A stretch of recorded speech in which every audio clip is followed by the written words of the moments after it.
अस्सलाम वालेकुम जी। सबसे पहले तो मैं आपको ड्रेस दिखाऊंगी कंप्लीट, दैन उसके बाद फैब्रिक हंटिंग और सारी चीज़ें। जी, तो ये मेरी एक और क्लाइंट है, उनके भाई की शादी है तो उन्होंने उनके वलीमे पे ये वेयर करना है। इसका जो घेरा है वो पूरा 2 यार्ड का है, यानी 2 गज़ का इसका पूरा घेरा बना है और ये बड़ा खूबसूरत सा बना है। मैं आपको दिखा देती हूँ कि इसकी पिक्चर किस तरह की थी। उन्होंने तो खैर महक वाले ड्रेस का बोला था, लेकिन महक वाला ड्रेस ऐसा था नहीं। ये ओरिजिनल फ़रा तालिब का जो ड्रेस था ना, मैंने उसके अकॉर्डिंगली इसको कोशिश की है अपने तौर पर थोड़ा डिज़ाइन करने की, थोड़ा सा लुक बनाने की, लेकिन अगेन क्लाइंट की मर्ज़ी बहुत मैटर करती है। ये इसके नीचे लाइनिंग है पूरी प्योर सिल्क की, क्योंकि उनको प्योर सिल्क चाहिए था, तो ये बिल्कुल प्योर सिल्क है। उसके बाद स्लीव है, इसके ऊपर बॉर्डर मैंने पूरा उस वाली शर्ट का जो कपड़ा था उसका पूरा बॉर्डर काट के बॉर्डर इसके यहाँ पर लगाया है और गले की नेक लाइन पे बॉर्डर से इस तरह से नेक लाइन निकाला है ताकि ये इस तरह लगे कि जैसे एम्ब्रॉयडरी हुई है। ठीक है, तो ये इसके अंदर जो है वो 8 कलियाँ हैं और इस वीडियो में तो आपको पूरा पता चल जाएगा। इसकी कंप्लीट स्टिचिंग एंड कटिंग मैंने सब कुछ इस वीडियो में ऐड किया। थोड़ी बहुत मैंने भी इसमें स्टिचिंग जो है वो की है। तो क्लाइंट का ये ड्रेस मुझे बहुत प्यारा लगा है और वाइट कलर तो वैसे ही बहुत एलिगेंट लगता है। तो ये देखें, ये बहुत ही खूबसूरत लग रहा है। ज़्यादा तो काम मास्टर नहीं किया है, मुझसे तो होता नहीं एक्चुअली, लेकिन ये है कि ड्रेस बहुत ही प्यारा लगा है और उसमें बहुत मेहनत शामिल है ताकि क्लाइंट को अच्छे से पसंद आ जाए। मेरी तो हमेशा प्रायोरिटी यही होती है। फिर अब हम आते हैं ऊपर की इस ओपन शर्ट के ऊपर। इस तरह यहाँ पर भी हम लोगों ने सिल्क का कपड़ा ऐड किया है सारा, और ये इसकी अपर शर्ट है। ठीक है, इसकी लेंथ है 45 और उसकी जो लेंथ है 55 है, और इसमें जो है ना वो बॉक्स प्लेट्स डली हैं सारी। और यहाँ पर चेक करें, एक सिलाई आपको ऊपर नहीं नज़र आएगी, सारी सिलाइयाँ अंदर हैं, गुम सिलाइयाँ लगी हुई हैं, कोई सिलाई ऊपर नहीं दिख रही। ट्राई मैं यही करती हूँ कि हमेशा क्वालिटी हो, कभी भी मेरे क्लाइंट को जो है ना वो मसला ना हो कि आपकी क्वालिटी अच्छी नहीं थी या फैब्रिक अच्छा नहीं था। ये फैब्रिक मैंने ढूंढ के ये वाला प्रिंट निकाला है। अच्छा, ये दूर से इस तरह लगता है कि इसके ऊपर कट वर्क भी हुआ है और सीक्वेंस का भी वर्क हुआ है, बट इसमें ये जो ट्रांसपेरेंट से सीक्वेंस है ना, ये बिल्कुल सॉफ्ट से हैं, बहुत अच्छा है, बहुत ज़्यादा भारी भी नहीं है, लाइट वेट भी है। एक्चुअली उन्होंने कहा है कि उनकी अभी उनकी बेटी पैदा हुई है, तो इसीलिए उनको जो है वो थोड़ा सा फैंसी में भी चाहिए, लेकिन थोड़ा सा लुक ऐसा भी चाहिए कि जो एलिगेंट भी लगे। तो खैर मैंने पूरा ट्राई किया अपने क्लाइंट की हर एक बात को माइंड में रखते हुए उनसे मैं एक चीज़ पे डिस्कस करती रही कि आप मुझे बताएं कि इसमें क्या चेंज होना चाहिए। तो ये पूरा जो है वो उनके अकॉर्डिंगली बना है। तो ये 3 पीस में मैंने इस ड्रेस को रेडी किया है। आई होप आप लोगों को ये ड्रेस पसंद आया होगा। इसकी पूरी वीडियो ज़रूर देखिएगा। पूरी वीडियो के अंदर जो है वो आपको पता चल जाएगा। पूरी वीडियो में आपको डिटेल्स सारी पता चलेंगी, इसकी मेजरमेंट वगैरह और इसकी स्टिचिंग भी। जी, तो सबसे मुश्किल काम फैब्रिक हंटिंग करना। जो मुझे क्लाइंट ने बोला कि मुझे इस तरह का ड्रेस चाहिए, तो मुझे समझ नहीं आ रही थी प्रॉपर तरीके से कि ये किस तरह का है, किस तरह का नहीं लेना चाहिए, अच्छी क्वालिटी भी हो, हाई क्वालिटी भी हो। राबी सेंटर में मैं गई थी, वहाँ से मैं शॉपिंग कर रही थी अपने और बाकी क्लाइंट्स के लिए भी मैंने शॉपिंग की थी, क्योंकि मैं 3-4 ऑर्डर्स जब मेरे पास हो जाते हैं तो फिर मैं कोशिश करती हूँ कि मैं तभी जाऊँ, क्योंकि बेबी है मेरे साथ तो बड़ा मुश्किल होता है मुझे जो है ना वो जाना। तो फिर सिर्फ फैब्रिक हंट नहीं करना होता, जब आपको फैब्रिक पसंद आ जाता है ना, सबसे ज़्यादा उस पर बहस करना और एक ही चीज़ को बार बार पूछना, देखना और कंपैरिजन करना, ये चीज़ें बड़ी मैटर करती हैं। खैर इसके बाद उनसे मैंने कहा कुछ और भी आप दिखा दें, लेकिन क्लाइंट ने बोला कि बिल्कुल वाइट कलर, बट मुझे वाइट नहीं चाहिए, मुझे ऑफ वाइट कलर चाहिए। तो मैंने कहा चलो सही है, लेट्स सी, हम देखते हैं, हम ट्राई करते हैं कि कुछ अच्छा मिल जाए। बट उन्होंने कहा कि मुझे बहुत ज़्यादा ब्लिंकी, बहुत ज़्यादा हैवी नहीं चाहिए, मुझे थोड़ा सा डिसेंट रहते हुए ड्रेसिंग करनी है। अच्छा, ये जो फैब्रिक अभी नज़र आ रहा है ना, ये बहुत ही ज़्यादा ब्लिंक करता हुआ, बहुत ही ज़्यादा शाइनिंग थी इसकी, लेकिन लाइट वहाँ पर इतनी तेज़ नहीं थी, तो इसलिए बिल्कुल पता नहीं चल रहा था। जो रियल में इसकी शाइनिंग आ रही थी ना, वो वीडियो में बिल्कुल नहीं आ सकी। हमने बहुत ट्राई किया कि वीडियो में अच्छी सी कोई शाइनिंग आने का कुछ वो करें, लेकिन नहीं आ सका। फिर उसके बाद उन्होंने मुझे ये दिखाया, लेकिन ये तो बिल्कुल भी मैच नहीं कर रहा था कि वैसे अगर आपने अपने कपड़ों पर लेसेस वगैरह के तौर पर इसको इस्तेमाल करना है तो ये बेस्ट ऑप्शन है, या आप राबी सेंटर से यहाँ से ख़रीदें। आपका एक 2 गज़ में ना बहुत अच्छा पैनल वाला फ्रॉक शर्ट जो भी आप बनाना चाहते हैं ना, तो वो इस पर बन सकता है। आपको लेस ख़रीदने की ज़रूरत नहीं है, लेसेस बहुत महंगी आती हैं, लेकिन इस तरह कपड़ा लेके अगर आप लेसेस के तौर पे यूज़ करते हो तो बहुत अच्छा होता है। अच्छा, समझदारी ये थी कि बजट के अंदर रहते हुए क्लाइंट के लिए चीज़ें बनानी है। अच्छा, ये वाला मुझे प्रिंट ना बिल्कुल सेम जो है ना वो फ़रा तालिब वाले ड्रेस की तरह का लगा, लेकिन जब मैंने क्लाइंट को भेजा उन्होंने कहा जी उनको ये पसंद नहीं आया। मैंने कहा चलो ठीक है, फिर उसके बाद चेक करते हैं, कहीं और जाते हैं, इधर उधर घूमते हैं, चेक करते हैं, देखते हैं, अगर अल्लाह करे कुछ अच्छी चीज़ हमें मिल जाए। यहाँ पर आने के बाद आज मुझे पता चल रहा है किस किस तरह के फैब्रिक के नाम हैं। कोई किस तरह का वेलवेट सिल्क है, कोई शीशा सिल्क है, कोई अजीब अजीब सिल्क्स के नाम हैं जैसे ब्लिंकी फैब्रिक्स और शाइनिंग वाले फैब्रिक, मगर सबके डिफरेंट नाम है। अच्छा, फिर इसके नीचे मुझे सादा नेट लेनी थी। सादा नेट जो है वो मैंने तकरीबन 6 गज़ ली थी इसकी, और बहुत अच्छी क्वालिटी की मैंने नेट देख के ली थी कि ऐसी नेट नहीं देना मुझे कि जो ख़राब हो जाए, तो वो मैंने नहीं। फिर उसके बाद मैंने उनसे पूछा रॉ सिल्क का। मुझे ऐसा लगा कि थोड़ी उनको खड़ी खड़ी ना फ़्रॉक चाहिए, जिस तरह बारबी टाइप फ़्रॉक होती है। तो फिर बाद में उन्होंने कहा जी नहीं, मुझे रॉ सिल्क तो नहीं चाहिए था, मेरे साथ किसी भी ऑर्डर में ऐसा ना हो, ये पॉसिबल नहीं हो सकता।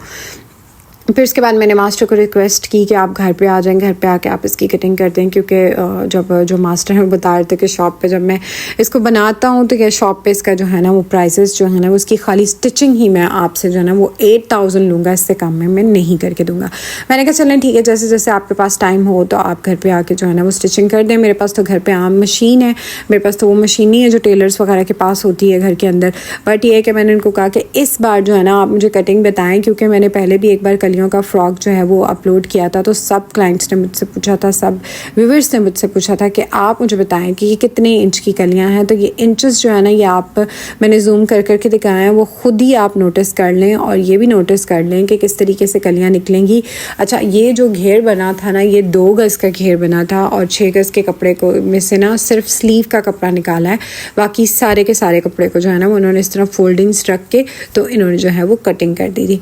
अब कटिंग करने का तरीका आप देख लें और इसको नोटिस कर लें। अगर आपको थोड़ी बहुत भी स्टिचिंग या कटिंग आती है तो मैं नहीं चाहूँगी कि आप सारे पैसे मुझ पे ही खर्च करें या मुझसे ही आप स्टिच करवाएं, आप खुद भी करवा सकते हैं। लेकिन मैंने ये तकरीबन 1,30,000 की फ़्रॉक ना अपने क्लाइंट को इतने कम पैसों में रेडी करके दी ना, यू कांट इवन इमेजिन। खैर मैंने जो है ना देखा, क्योंकि उन्होंने कहा कि मुझे ये ड्रेस बहुत पसंद है और मुझे पता है कि ये ड्रेस मैं ख़ुद नहीं बना सकती और ना ही मेरी कोई मोहल्ले की दर्जन बना सकती है। तो मैंने वैसे जो है ना वो शादी के लिए बहुत महंगे महंगे ड्रेसेस ख़रीद लिए अपने भाई की शादी के लिए। तो अब मेरा बजट जो है ना वो बिल्कुल ही ख़त्म हो गया, मेरे पास इतना नहीं है कुछ भी बजट। लेकिन मैं कहती हूँ कि जब आपने अच्छी चीज़ बनवानी होती है ना, आप थोड़ा बजट बढ़ा लें, यकीन करें ड्रेस ऐसा बन जाता है ना कि आप सोच भी नहीं सकते। कहाँ 1,30,000 है, लेकिन अगर आप 30,000 भी खर्च कर लें तो आपका यही ड्रेस कैसा ड्रेस बनेगा कि कोई जज ही नहीं कर पाएगा कि फ़रा तालिब का ओरिजिनल ड्रेस है यही है। फिर क्लाइंट की चॉइस भी होती है। फिर उन्होंने मुझे जो है ना वो महक वाला जो ड्रेस भेजा था वो फ़रा तालिब वाले ड्रेस से डिफरेंट ड्रेस था।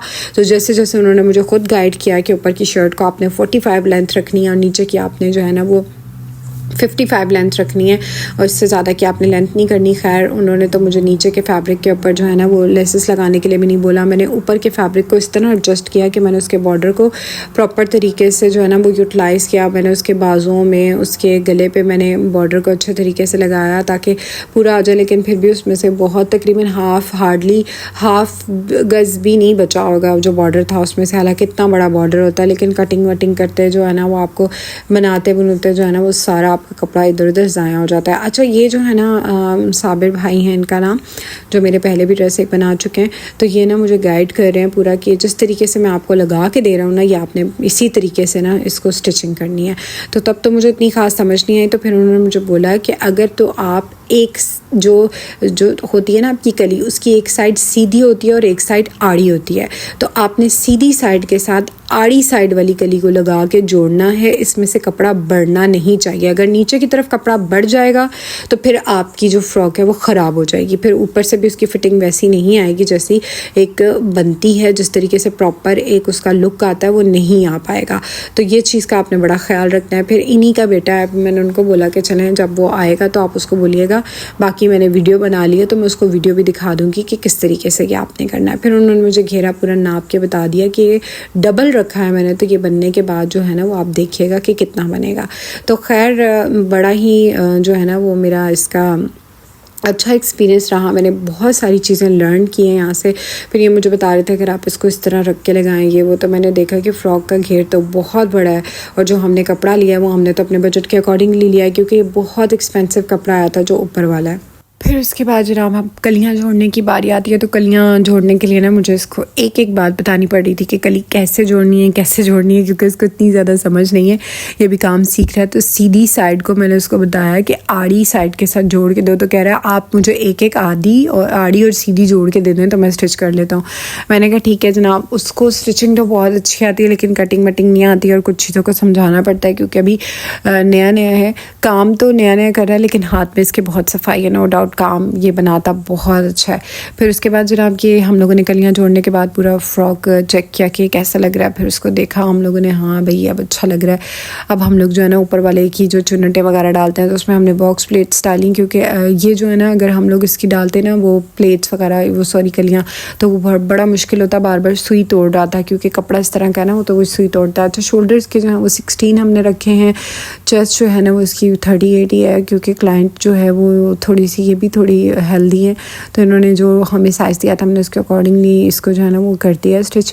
इसमें फ़्रॉक में आपको जो है ना वो चेस्ट का साइज़ और कमर का साइज़ एंड शोल्डर का साइज़ चाहिए होता है और आपके आर्म होल का साइज़ और स्लीव का साइज़ चाहिए होता है।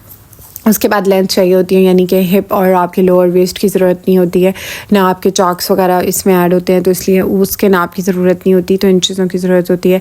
बहरहाल मैंने पूरी कोशिश की कि जो है ना वो ड्रेस को प्रॉपर तरीके से अच्छे तरीके से बनाया जा सके। कटिंग जो है वो कटिंग मास्टर नहीं किया, उसके बाद स्टिचिंग भी मास्टर नहीं की है। जैसे जैसे उनको टाइम मिल रहा था और जो चीज़ें वो जब वो टाइम नहीं मिल रहा था मुझे बता रहे थे तो कुछ चीज़ों को मैंने भी थोड़ा बहुत इसमें किया है। थोड़े दिन लगे हैं इस ड्रेस को रेडी होने में लेकिन यह है कि हम लोगों ने ड्रेस रेडी कर ही लिया। बस अब अल्लाह करे कि क्लाइंट को भी पसंद आ जाए उनकी डिलीवरी के बाद। मुझे सबसे ज़्यादा वेट यही होता है कि जब ड्रेस डिलीवर होगा तो उनको कैसा लगेगा, उनको पसंद आएगा कि नहीं। ये हम लोगों ने बहुत सारा बॉर्डर का कपड़ा ज़ाया करते हुए इस तरीके से निकाला है ताकि मैंने कहा इसमें ना 2-3 किस्म की एम्ब्रॉयडरी नज़र आए तो मुझे इस तरह का आप नेक लाइन काट के दें। तो जो मेरे मास्टर हैं ना वो कहते हैं कि बाजी जब आप मुझे बता रही होती है ना तो मुझे बिल्कुल समझ नहीं आती आप मुझसे क्या बनवा रही हैं, क्या कटिंग करवा रही हैं, लेकिन जब ड्रेस रेडी हो जाता है तो मुझे पता चलता है अच्छा ये तो ये बनाना था आपने। तो ये बात होती है आम इंसान में और डिज़ाइनर में। हालांकि मास्टर जो है वो किस तरह के कपड़े नहीं सी लेते, उनके सामने कुछ भी ला कर रख लो तो वो सी लेते हैं। अच्छा ये मैं एक चीज़ जो आप लोगों को लाजमी एक स्टेप इसका दिखा रही हूँ कि किस तरीके से इन्होंने ना पूरी अंदर से जो है ना वो इस तरह से कट्स लगाए थे क्योंकि इसमें एम्ब्रॉयडरी भी है। तो अगर इस तरह के उन लोगों ने बीच में कट नहीं लगाया ना तो ये अगर इसको सीधा करके फोल्ड करेंगे ना तो वो उसमें जो है ना वो इतनी फिनिशिंग नहीं आएगी, वो सही तरीके से गला बैठेगा नहीं। फिर उसके बाद इन्होंने जो है ना ऊपर एक और जो है ना वो जो अंदर की सिलाई होती है ना उसके ऊपर एक और सिलाई लगाई है ताकि प्रॉपर तरीके से बैठ जाए, उसके अंदर की जो सिलाई है वो दिखे नहीं। तो ये इन्होंने अच्छे तरीके से जो है ना वो इसको बनाया। फिर मैं इसको नोटिस भी करी थी अच्छा ये चीज़ें इसमें ऐड होती हैं, कुछ छोटी छोटी सी चीज़ें होती हैं जो आम दर्जी और अच्छे दर्जी में फ़र्क करती हैं जिससे आपको पता चलता है अच्छा कि ये स्टिचिंग में चीज़ें ऐड हो जाए तो आपके कपड़े इतने अच्छे बन सकते हैं और ये ना हो तो इतने इस तरह बन सकते हैं।